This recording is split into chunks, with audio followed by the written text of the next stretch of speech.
ಎಲ್ಲರಿಗೂ ನಮಸ್ಕಾರ. Joint pain ಕಡಿಮೆ ಮಾಡುವ ಸಲುವಾಗಿ ಮೆಂತಿ ಬೀಜಗಳನ್ನು ತಕೊಂಡು ನಮಗೆ ವಯಸ್ಸು ಎಷ್ಟಿದೆ ಅಷ್ಟು ಮೆಂತಿ ಬೀಜಗಳನ್ನು ತಕೊಂಡು, ಫಾರ್ ಎಕ್ಸಾಂಪಲ್ ನನ್ನ ವಯಸ್ಸೀಗ 30 ಇದೆ. ಹಾಗಾಗಿ 30 ಮೆಂತಿ ಬೀಜಗಳನ್ನು ತಕೊಂಡು ಡೈಲಿ ಬೆಳಗ್ಗೆ ಬಿಫೋರ್ ಬ್ರೇಕ್ಫಾಸ್ಟ್, ಬೆಳಗ್ಗೆ ಎದ್ದ ತಕ್ಷಣ 30 ಮೆಂತಿ ಬೀಜಗಳನ್ನು ಸೇವಿಸಿ ನಂತರ 1 ಗ್ಲಾಸ್ ಲುಕ್ವಾರ್ಮ್ ವಾಟರ್ ಸೇವಿಸುವುದರಿಂದ ಮೆಂತಿ ಬೀಜಗಳು 30, ಹಾಗಾಗಿ ಮತ್ತು ನಾವು 1 ಗ್ಲಾಸ್ ರಿಂದ 2 ಗ್ಲಾಸ್ ಲುಕ್ವಾರ್ಮ್ ವಾಟರ್ ನ ಸೇವಿಸುವುದರಿಂದ ಸಿಪ್ ಬೈ ಸಿಪ್ ನಾವು ಲುಕ್ವಾರ್ಮ್ ವಾಟರ್ ಸೇವಿಸುವುದರಿಂದ ಇದೇ ರೀತಿ ನಾವು ಸತತವಾಗಿ ಬಿಟ್ಟು ಬಿಡದೆ 2 ತಿಂಗಳ ಸೇವಿಸ್ತಾ ಬಂದಲ್ಲಿ 2 ರಿಂದ 3 ತಿಂಗಳವರೆಗೂ ನಾವು ಸೇವಿಸ್ತಾ ಬಂದಲ್ಲಿ ನಮ್ಮ ಜಾಯಿಂಟ್ ಪೇನ್ ಸಂಪೂರ್ಣವಾಗಿ ಕಡಿಮೆ ಆಗುತ್ತೆ. ಇದರಿಂದ ಯಾವುದೇ ರೀತಿಯ ಸೈಡ್ ಎಫೆಕ್ಟ್ ಇರೋದಿಲ್ಲ.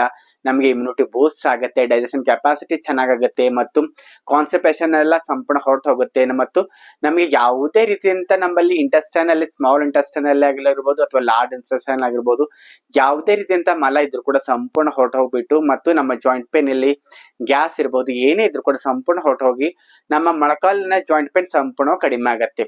ನಾವು ಮೆಂತಿ ಬೀಜಗಳನ್ನ ನಮ್ಮ ವಯಸ್ಸು ಎಷ್ಟಿದೋ ಅಷ್ಟು ಮೆಂತಿ ಬೀಜಗಳನ್ನ ಸೇವಿಸಿ ಡೈಲಿ ಬೆಳಗ್ಗೆ ಬಿಫೋರ್ ಬ್ರೇಕ್ಫಾಸ್ಟ್ ನಾವು ಅಷ್ಟು ಮೆಂತಿ ಬೀಜಗಳನ್ನು ಸೇವಿಸಿ ನಂತರ 2 ಗ್ಲಾಸ್ ಲುಕ್ವಾರ್ಮ್ ವಾಟರ್ ಸೇವಿಸುವುದರಿಂದ ಸತತವಾಗಿ 2 ತಿಂಗಳಿಂದ 3 ತಿಂಗಳವರೆಗೂ ಸೇವಿಸ್ತಾ ಬಂದಲ್ಲಿ ನಮ್ಮ ಜಾಯಿಂಟ್ ಪೇನ್ ಸಂಪೂರ್ಣವಾಗಿ ಕಡಿಮೆ ಆಗುತ್ತೆ. ಇದರಿಂದ ಯಾವುದೇ ರೀತಿಯ ಸೈಡ್ ಎಫೆಕ್ಟ್ ಇಲ್ಲ.